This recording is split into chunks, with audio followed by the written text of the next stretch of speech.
tao anatin'ny fitantanam-bola iadina amin'ny coronavirus ihany no mitaky ny mangarara ny teto amin'ny firenena ny antoko-panohitra izay notarihy ny filoha Marc Ravalomanana fa efatra amin'ny tantanany ny firenena ko tsy mahagaga raha nandroso i Madagasikara tamin'izany fotoana ary nahatratra 800 ny arikarena faobe ny Madagasikara.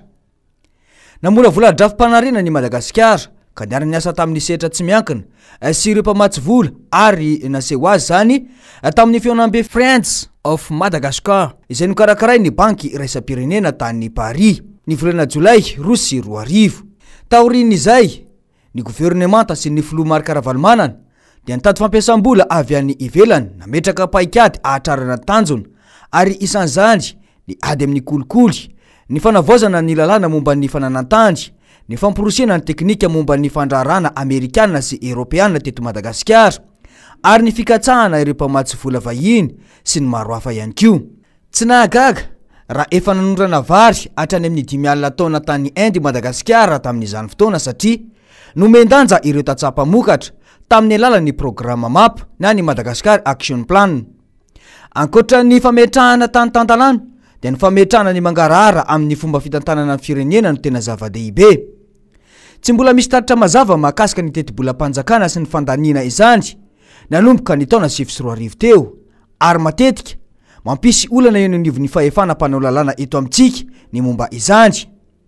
Ny fantatra dia miakatra ny vola ampiasaina ao andapa izany ho an'ny fiadidiana ny repoblika kanefa ny teti-bola natokana ho an'ny fahasalamana sy ny fanabeazana ahena raha io ihany koa ny sosialim-bahoaka.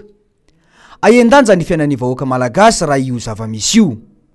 Manjaka ny delestazy noho ny tsy fahampiana sy ny tsy figozakozana eny anivon'ny jirama. Ny vahoaka no mizaka ny ainy amin'ny ofanjiro sy rano.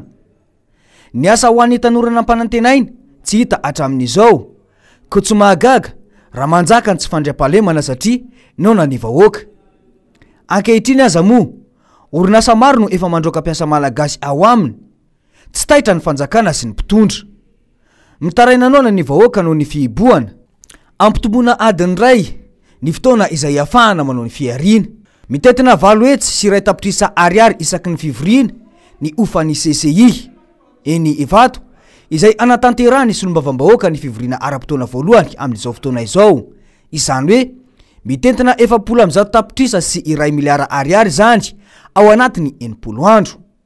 Mampametra-panontaniana hoe kaive manambola tahaka izany ihany ny fanjakany fa mba ohatrina no natolotra sy nomena ho an'ireo mpivarotra amoron-dalana izay miady lava sy mifanaritaka isan'andro amin'ny mpitandro filaminana noho ny fitadiavana izay ho arapaka mba inona tena azo ny sahirana izay mitady arapany isan'andro. Ny tsena mora mantsy tsy alai-potsiny fa vidiana.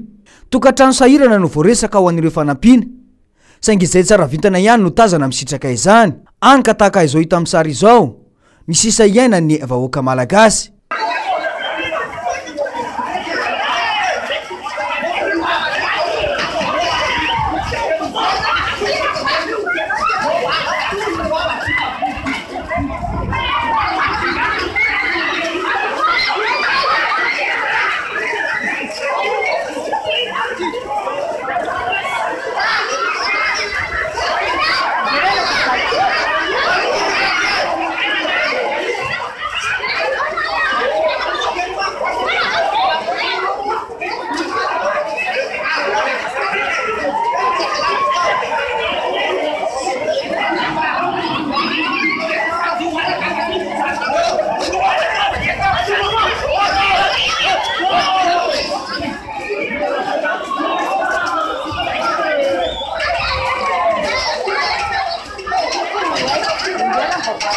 Ity ny tatitra azo ny farany volana Aprily 2020 teo. Fanadihadiana maneran-tany mikasika ny fangarahara ny teti-bolam-panjakana ity.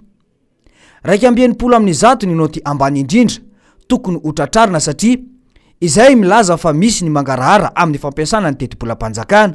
Firenena 70 amin'ny 100 nanaovana fanadihadiana ka isan'izany i Madagasikara. Aotra amin'ny 100 ny mari-pandrefesana eto. Ka 200 amin'ny 100 no noty ambany indrindra tokony ho tratrarina ny firenena iray. 70 amin'ny 100 na 40% no isa azo ny Madagasikara ho an'ny taona 2020. Izany hoe mbola betsaka no afen'ny fanjakana momba ny teti-bola eto amintsika satria ao amin'ilay sokazy insuffisant no misy atsika eto. fa 80 amin'ireo firenena 70 nanaovana fanadiadina i Madagasikara tamin'ity fanadiadina i OBS ity. I Afrika Atsimo no tsara laharana indrindra amin'ny mangarahara ny teti-bola-panjakana satria manana noty 70 amin'ny 100 na 87% no azony. Ity indray ny amin'ny fahafahany olon-drehetra mandray anjara amin'ny fitantanana ny teti-bola-panjakana. Ohatra amin'ny 100 atrandy no maro-pandrefesana. 9 amin'ny 100 na 6% no noty azony Madagasikara. Inona tokoa moa izany no ampisongadina any Madagasikara maneran-tany?